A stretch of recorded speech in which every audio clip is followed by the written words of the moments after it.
So this is how Obsidian can help boost your productivity. What's up guys, my name is Akil Wade, the digital brain creator that helps you stay focused, learn faster at record-breaking speeds. Be sure to stick around to the end. I'm going to give away a bonus productivity tool. Let's get into it. First of all, what does it actually mean to be productive? Productivity is the measure of outputs from a given amount of inputs. So basically just a measure of how effective you are. First of all, you need to know what type of person you are. Are you super visual? Are you analytical? Like, which one is it? If you're visual, I recommend that you use Excalidraw or Kanban. These allow you to be free-flowing and loose with your ideas.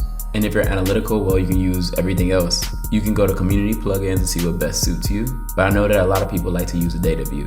Next, you need to figure out what time of day you're most productive at. Like I tried the 5 a.m. thing, but that was like a little too early for me to start working. So now I work and I'm most productive around 9 and 11 a.m. So before then, I usually work out and get some other things done. But yeah, you have to find out what time of day you're most productive at. Like I know some people are super productive at night, that they literally start working at 7 p.m. Like that doesn't really work for me, but it might work for you, and everyone's different. So you got to figure that out. And it's cool to time yourself so you don't get carried away. There are timers in the community plugin area in Obsidian, but I personally don't use that. I use this app on my iPhone. It's called Minimalist, and it's actually super dope. It's like right on my home screen, and it just like reminds me every time I need to do something. And if I tap on one of the things, like a task that I need to do, the timer starts every 25 minutes and then it's a break after. And it actually really helps me stay focused and not like procrastinate. Next, use a calendar, checklist, and manage your downtime.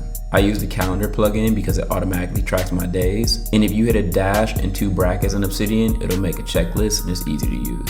I usually manage my downtime by restroom breaks and eating. Those are like the times I usually do other things other than work. But other than that, I'm usually just working. And then I use that app Minimalist to track like when I'm actually being super productive.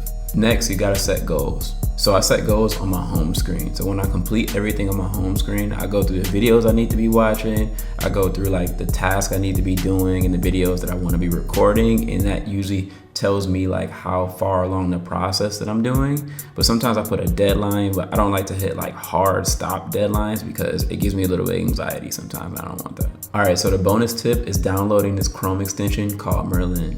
Merlin is dope because it allows you to use AI at any moment. Like no matter what website you're on, you just hit Command M and then it pulls up. And anything that you have copied, it'll recognize. So let's take Twitter for example. You can just tell it to rewrite any tweet and it'll just do it. This is super helpful for like captions, comments, things like that. So hopefully you found this content helpful. Be sure to check out my Obsidian playlist for more.